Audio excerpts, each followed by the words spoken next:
For over 2 years since launch release in the global version of Tower of Fantasy, the tank role has been constantly receiving unnecessary nerfs from its transition over from CN to global. Meanwhile, a very similar role in TOF, healers, have retained their CN power creep, now reaching near godhood. I'm a god. How can you kill a god? What a grand and intoxicating innocence. But that was during the time Global was under the management of Tencent's dreaded Level Infinite. Now, Perfect World Games is the new publisher of Global, and after nearly 2 years and 3 months after launch, with Aster's release, did Perfect World Games finally give Fortitude characters the free pass that Benediction characters have been getting all this time? Or did they end up repeating the same mistakes as Level Infinite? In this video, I'm going to quickly go over Aster's tanking kit and explain why I'm skipping her. Aster has 3 things that actually matter for tanking, 2 in her sub-skill and 1 in her A6. To use her sub-skill, you first have to use her skill to activate her lightsabers. Then keep using normal attacks until the dot on the right side of this icon down here lights up. As soon as it does, Aster's sub-skill is usable, which does 2 things for Fortitude Resonance. First, it taunts enemies for a very short 5 seconds, but the skill itself has a 20-second cooldown. It's not even a permanent taunt, so it must be useless, right? Except, Aster's taunt is the first of its kind. Aster doesn't just taunt enemies, she forcefully taunts enemies. What does that even mean? No other characters forcefully taunts enemies, and the game doesn't explain what it means. And unfortunately, they didn't let me into Aster's test server, so I couldn't even test what a forceful taunt does. Just going off a complete guess, forceful taunts might reset all of the aggro damage done by non-Fortitude players on the target. It's just a guess and I have no idea what it actually does, but if it is like that, then combined with Aster's A6, it would actually be really good. But before I get into her A6, I have to talk about the second part of her sub-skill. It's a damage buff. Here it is. The time has finally come.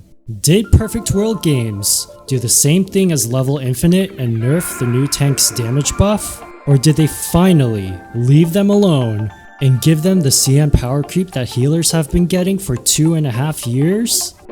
The answer, the damage buff, is the same as CN. Thank you, Perfect World.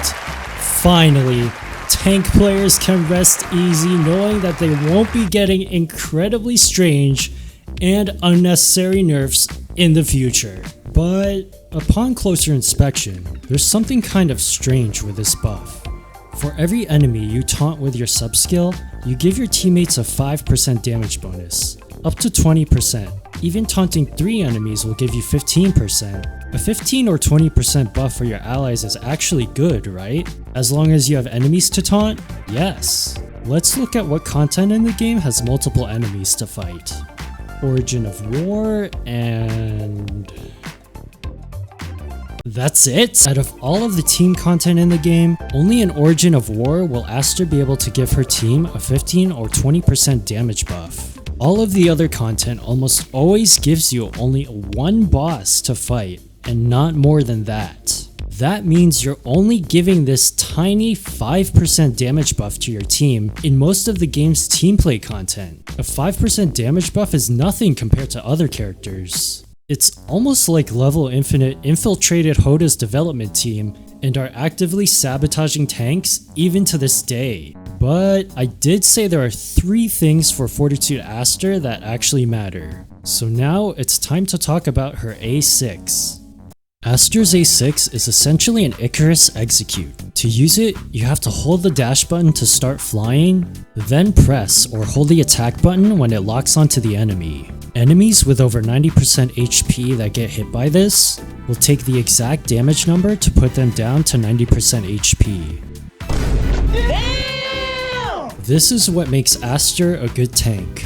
After over 2 years and 2 months on Global and 2 years and 4 months on CN, Tank players finally get an Icarus execute, and if Forceful Taunts actually resets the aggro damage for non-Fortitude players, then Aster's taunt might actually be really good with her A6. Again, I'm not sure if her taunt actually works that way since Perfect World Games didn't let me into the Aster test server.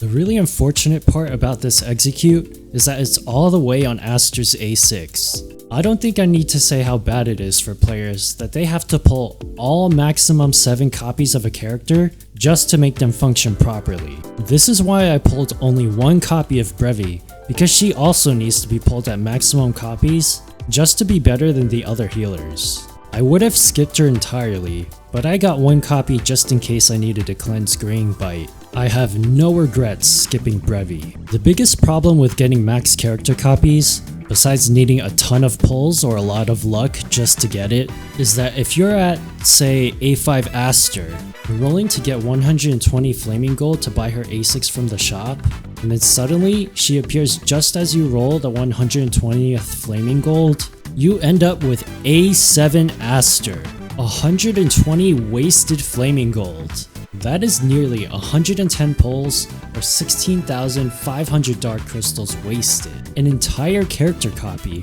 or a limited outfit plus enough DC left over to pull half a limited outfit on top of that. And before you type in the comments, but that will never happen. The chances are so slim, practically impossible. Just pull her A6.